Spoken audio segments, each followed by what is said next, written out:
प्यारे दोस्तों, पिछली वीडियो में हमने बताया था कि हजरत आदम अलैहिस्सलाम और अम्मा हुआ अलैहिस्सलाम ने गेहूं का फल खा लिया था, जिसके नतीजे में उन्हें जन्नत से निकाल दिया गया। और इस पूरे मामले में मोर और सांप ने शैतान की मदद की थी। आज की वीडियो में हम आपको बताएंगे कि हजरत आदम अलैहिस्सलाम और अम्मा हुआ अलैहिस्सलाम का जमीन पर इंसानी जिंदगी का सफर कैसे शुरू हुआ, उन्हें किन मुश्किलों का सामना करना पड़ा, उनकी वफात कैसे हुई और मोर और सांप को अल्लाह ने क्या सजाएं दी। प्यारे दोस्तों, रिवायतों में आता है कि जब हजरत आदम अलैहिस्सलाम ने गेहूं खा लिया तो अल्लाह ताला के हुक्म से उन्हें सरन द्वीप मौजूदा श्रीलंका में उतारा गया और अम्मा हुआ अलैहिस्सलाम को जद्दा के मकाम पर उतारा गया। क्योंकि शैतान की इस चाल में मोर और सांप ने भी उसका साथ दिया था, इसलिए अल्लाह ताला ने सबसे पहले मोर को बुलाया और फरमाया, ऐ मोर, तुम्हारा कसूर बहुत बड़ा है। भले तुमने सीधे गुनाह नहीं किया, लेकिन बिल्कुल बेगुनाह भी नहीं हो। तुम जानते थे कि मेरी इजाजत के बिना कोई भी जन्नत में दाखिल नहीं हो सकता, फिर भी तुमने एक अजनबी को अंदर जाने में मदद दी, इसलिए तुम्हें सजा दी जाएगी। पहली सजा, अब जन्नत में तुम्हारी कोई जगह नहीं रहेगी। दूसरी सजा, तुम्हारे जिस्म की बेमिसाल खूबसूरती कम कर दी जाएगी। खास तौर पर तुम्हारे पांव जो बेहद हसीन थे, उन्हें बदशक्ल कर दिया जाएगा। अल्लाह के हुक्म से फरिश्तों ने मोर को जन्नत से निकालकर दुनिया में उतार दिया। इसके बाद अल्लाह ताला ने सांप की तरफ तवज्जो फरमाई और इरशाद फरमाया, ऐ सांप, मैंने तुम्हें तमाम मखलूकन में सबसे ज्यादा हुस्न दिया था, तुम्हें जन्नत में रखा, लेकिन तुमने मेरे हुक्म की मुखालिफत की। तुमने शैतान को मेरी इजाजत के बिना जन्नत में दाखिल करवाया। अब तुम्हें भी सजा दी जाएगी। पहली सजा, तुम्हारी सूरत मस्खा कर दी जाएगी। दूसरी सजा, तुम्हारे पांव खत्म कर दिए जाएंगे, अब तुम सारी उम्र रेंग कर चलोगे। तीसरी सजा, जिस मुंह से तुमने शैतान को जन्नत में पहुंचाया, उसी में खुशबू की जगह जहर भर दिया जाएगा। इंसान तुम्हें देखते ही मारने की कोशिश करेगा और अल्लाह के हुक्म से फरिश्तों ने सांप को भी जन्नत से निकालकर दुनिया में उतार दिया। जन्नत से निकलने के बाद हजरत आदम अलैहिस्सलाम सरन द्वीप के रेगिस्तान में उतरे और उम्मे हुआ अलैहिस्सलाम जद्दा के शहर में हर तरफ सन्नाटा था। न कोई इंसान, न कोई आवाज। अचानक एक नई अनजान दुनिया में उतरकर दोनों हैरान और परेशान थे। हजरत आदम अलैहिस्सलाम सरन द्वीप में बैठकर रोते रहे और उम्मे हुआ अलैहिस्सलाम जद्दा में इसी तरह आंसू बहाती रहीं। रिवायतों में आता है कि दोनों ने 300 साल तक आंसू बहाए। फिर अल्लाह रब्बुल आलमीन ने अपने इन गमज़दा टूटे दिल वाले बंदों पर रहमत फरमाई और हजरत जिब्रील अलैहिस्सलाम को हुक्म दिया, ऐ जिब्रील, मेरे बंदे आदम के पास जाओ और उसे कहो कि वह मक्का जाए और वहां मेरे लिए हज अदा करे। हजरत जिब्रील अलैहिस्सलाम यह हुक्म लेकर हजरत आदम अलैहिस्सलाम के पास पहुंचे। अल्लाह का हुक्म सुनते ही आदम अलैहिस्सलाम सफर के लिए रवाना हो गए। मुफस्सिरीन लिखते हैं कि जब आदम अलैहिस्सलाम सरन द्वीप से मक्का की तरफ चले तो अल्लाह ताला ने जमीन को उनके लिए करीब कर दिया, यहां तक कि सिर्फ 30 कदम चलकर वे मक्का पहुंच गए। मक्का पहुंचकर हजरत आदम अलैहिस्सलाम जाबल ए रहमत के करीब बैठ गए। थकान, गम और टूटी हिम्मत के साथ उनकी आंखों से आंसू जारी थे। उन्होंने हाथ उठाकर दुआ की, ऐ मेरे मालिक, हमारे और हमारी जौजा के गुनाह माफ फरमा। मुझे नहीं मालूम कि हव्वा कहाँ है, किस हाल में है, शायद उन्हें भी नहीं मालूम कि मैं कहाँ हूँ। ऐ मेरे रब, हम पर रहम फरमा, हमारी लफ्ज़श माफ कर दे और हमें दोबारा मिला दे। आदम अलैहिस्सलाम की यह दुआ अल्लाह की बारगाह में कबूल होने लगी। उन्होंने आसमान की तरफ नजर उठाई तो अचानक उनके सामने अर्श ए मुअल्ला का नूर चमक उठा और वे देख रहे थे कि अर्श पर ये रोशन कलिमात लिखे हुए हैं, ला इलाहा इल्लल्लाह मुहम्मदुर रसूलुल्लाह। ये मंजर देखकर हजरत आदम अलैहिस्सलाम के दिल में एक पुरानी याद फिर ताजा हो गई। जब अल्लाह ताला ने उन्हें पैदा फरमाया था, तब पहली बार उन्होंने इसी अर्श के नीचे यही कलिमा तहरीर देखा था। अब हजरत आदम अलैहिस्सलाम ने दोबारा हाथ उठाए और बड़ी नरमी, आजिज़ी और तड़प के साथ अर्ज किया, ऐ हमारे रब, अपने हबीब मोहम्मद सल्लल्लाहु अलैहि वसल्लम के वसीले से हमारे गुनाह माफ फरमा दे। जब हजरत आदम अलैहिस्सलाम की जबान मुबारक से नाम ए मोहम्मद मुस्तफ़ा सल्लल्लाहु अलैहि वसल्लम निकला तो रहमत ए इलाही जोश में आ गई। अल्लाह ताला ने उनकी दुआ कबूल फरमा ली और आदम व हौवा दोनों की तमाम खताएं माफ कर दी। वे पाक कर दिए गए। इसके बाद अल्लाह ताला ने हजरत जिब्रील अलैहिस्सलाम को भेजा। हजरत जिब्रील अलैहिस्सलाम ने आकर फरमाया, ए आदम, आपने अपनी दुआ में मोहम्मद मुस्तफ़ा सल्लल्लाहु अलैहि वसल्लम का नाम लिया, इसी वजह से अल्लाह ने आपकी दुआ कबूल कर ली। आप और आपकी ज़ौजा दोनों के गुनाह माफ कर दिए गए। अगर आप यही दुआ उस वक़्त मांग लेते जब आप जन्नत में थे, तो आपको कभी दुनिया में आना ही न पड़ता। यह सुनकर हजरत आदम अलैहिस्सलाम ने आह भरी और कहा, ए जिब्रील, मैं गम की शिद्दत में उस अजीम कलिमा को भूल गया था, याद ही न रहा कि यही मेरी नजात का वसीला था। मगर आज अल्लाह की मेहरबानी से वही लफ्ज मेरे दिल में जाग उठा और मैंने उसी के वसीले से अपने रब से दुआ मांगी। हजरत जिब्रील अलैहिस्सलाम और हजरत आदम अलैहिस्सलाम की बातचीत जारी थी कि अचानक आदम अलैहिस्सलाम की निगाह एक दूर मैदान की तरफ उठी।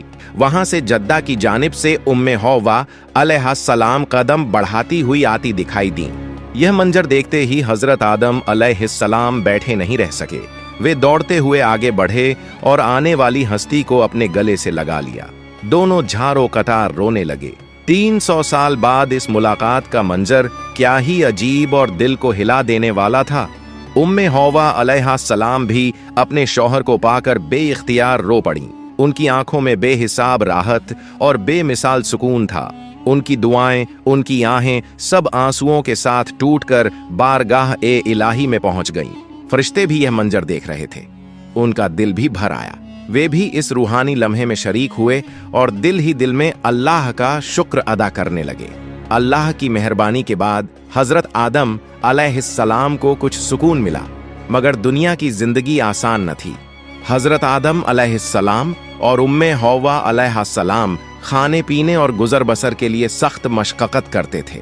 इसी मुश्किल वक्त में हजरत जिब्रील अलैहिस्सलाम जन्नत से एक जोड़ी ऊंटों और एक जोड़ी गायों के साथ उतरे और कुछ गेहूं के बीज भी लाए।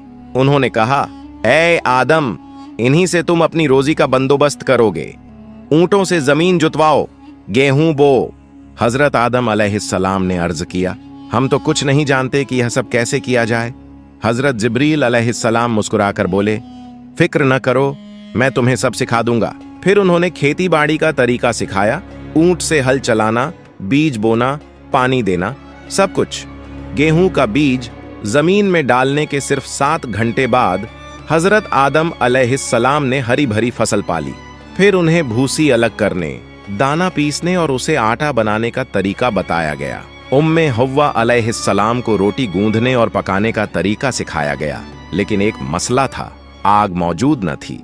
अल्लाह के हुक्म से हजरत जिब्रील अलैहिस्सलाम दोजख से एक चिंगारी लेकर आए, मगर जब वह चिंगारी जमीन पर रखी गई तो मिट्टी फौरन झलकर गहरा गड्ढा बन गई और आग जमीन पर ठहर ही न सकी। कई बार कोशिश की गई, मगर वह चिंगारी क़याम न कर सकी।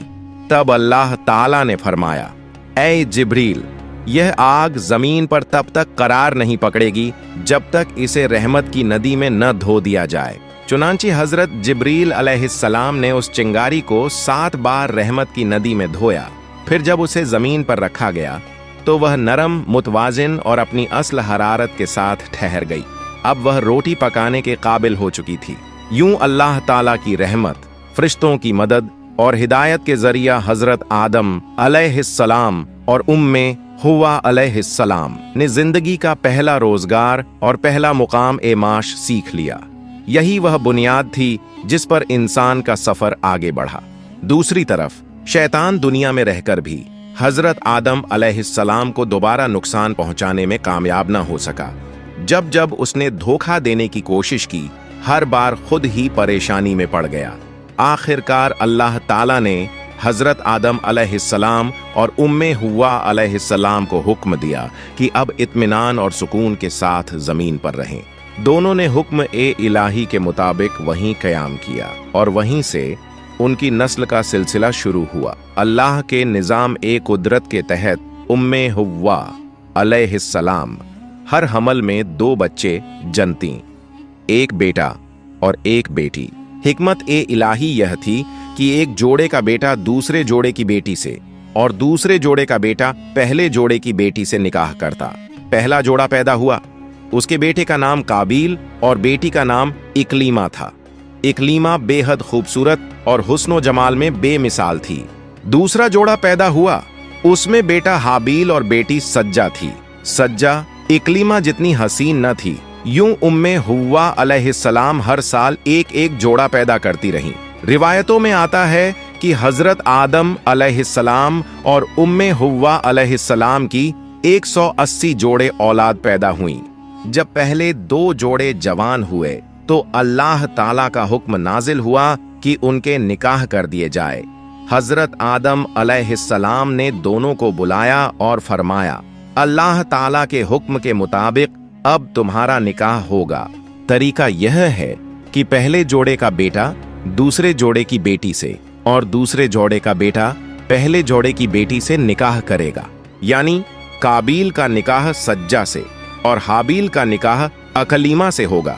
यह सुनते ही काबील ने इनकार कर दिया और बोला, नहीं, मैं अपनी ही बहन अकलीमा से निकाह करूंगा, सज्जा से नहीं। हजरत आदम अलैहिस्सलाम ने फरमाया, यह अल्लाह ताला का हुक्म है। असली भाई बहन आपस में निकाह नहीं कर सकते। तुम अकलीमा से निकाह नहीं कर सकते। लेकिन काबील जिद पर अड़ा रहा। वह बोला, मुझे सबूत दो कि यह अल्लाह का हुक्म है।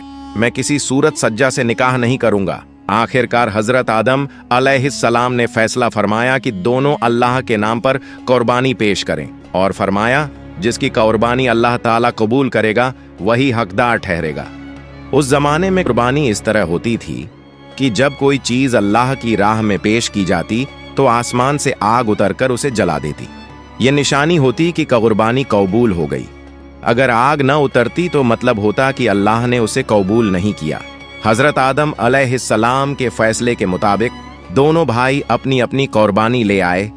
हाबील ने एक खूबसूरत मोटा ताजा दुम्बा अल्लाह की राह में पेश किया, जबकि काबील ने अपनी खेती से निकली कुछ सब्जियां और थोड़ा सा अनाज कुर्बानी के लिए रखा। उस वक्त सब्जियां और अनाज भी कुर्बानी के तौर पर पेश किए जा सकते थे, लेकिन असल फर्क नियत और इखलास का था। हाबील ने सच्चे ईमान और खुशी के साथ सबसे अच्छी चीज अल्लाह की राह में दी, जबकि काबील ने दिल में बुखल लिए हुए चीजें पेश की। फिर क्या हुआ? आसमान से आग उतरी और हाबील के दुम्बे को जलाकर राख कर गई। यह इस बात की निशानी थी कि अल्लाह ने हाबील की कुर्बानी कबूल फरमा ली। काबील की सब्जियां और अनाज वैसे ही पड़े रहे, ठंडे, बेजान और नामंजूर। अब फैसला साफ था, अकलीमा से निकाह हाबील ही करेगा। लेकिन काबील यह हार और बेइज्जती बर्दाश्त न कर सका। उसके दिल में हसद की आग भड़क उठी। गुस्से से कांपते हुए वह हाबील से बोला, तू अकलीमा को छोड़ दे वरना मैं तुझे कत्ल कर दूंगा। हाबील ने सुकून और ईमान की रोशनी के साथ जवाब दिया, मैं अल्लाह और उसके हुक्म पर कायम रहूंगा। तू मुझे डराकर या धमकाकर मेरे रास्ते से नहीं हटा सकता। ये अल्फाज काबील के दिल पर तीर की तरह लगे। अंदर एक तूफान उठ खड़ा हुआ। हसद और गुस्से ने उसकी आंखों में खून भर दिया और उसने अपने भाई को कत्ल करने का पक्का इरादा कर लिया।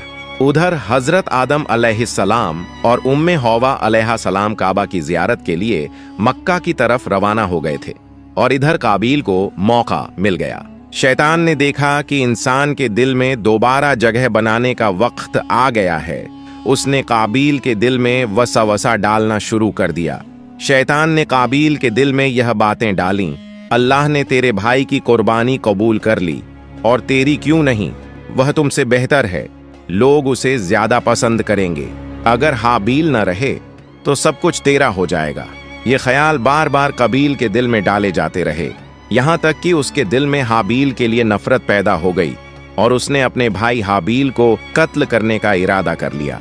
फिर वह अपने भाई हाबील की तलाश में निकल पड़ा। थोड़ी दूर उसे हाबील अपनी भेड़ों के बीच एक कोने में सोया हुआ मिल गया।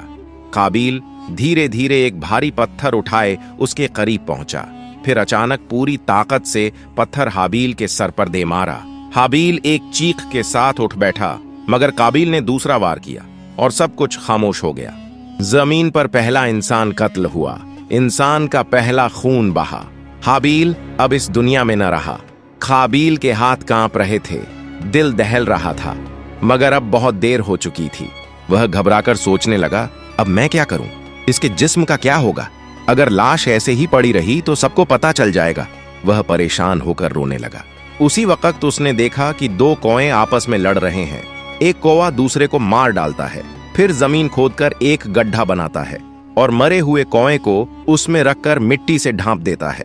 काबिल के मुंह से निकला, हाय अफसोस, मैं तो इस कौए से भी सबक न सीख सका। फिर उसने उसी तरह अपने भाई हाबील की लाश को दफन कर दिया, बिना गहुस्ल, बिना जनाजे के जबरदस्ती जमीन में छुपा दिया। यह वह दिन था जब पहली बार इंसान ने इंसान का खून बहाया और पहली बार जमीन ने इंसान को अपने भीतर लिया।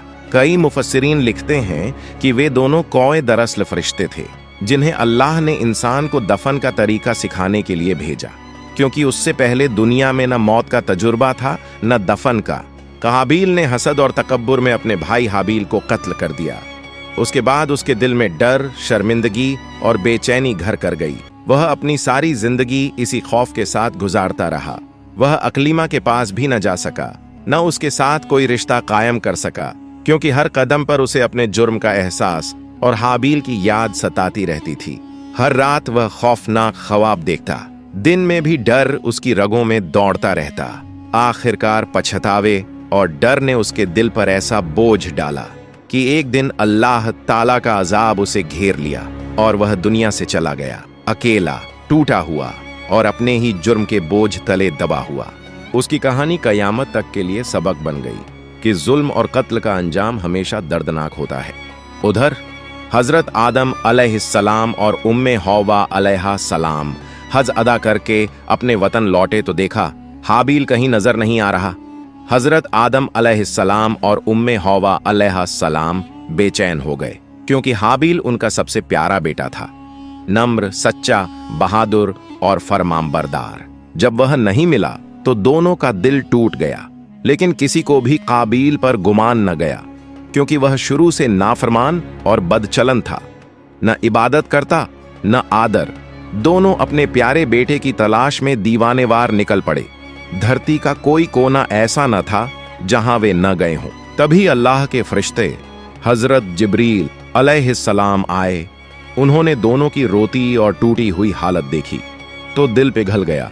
फिर उन्होंने फरमाया, ए आदम, आपका प्यारा बेटा हाबील, उसे आपके नाफरमान बेटे काबिल ने कत्ल कर दिया है और बिना जनाजे के दफन कर दिया है। यह सुनकर हजरत आदम अलैहिस्सलाम कांप उठे, आंसू बहते हुए बोले, ए जिब्रील, मुझे मेरे बेटे की कब्र दिखा दो।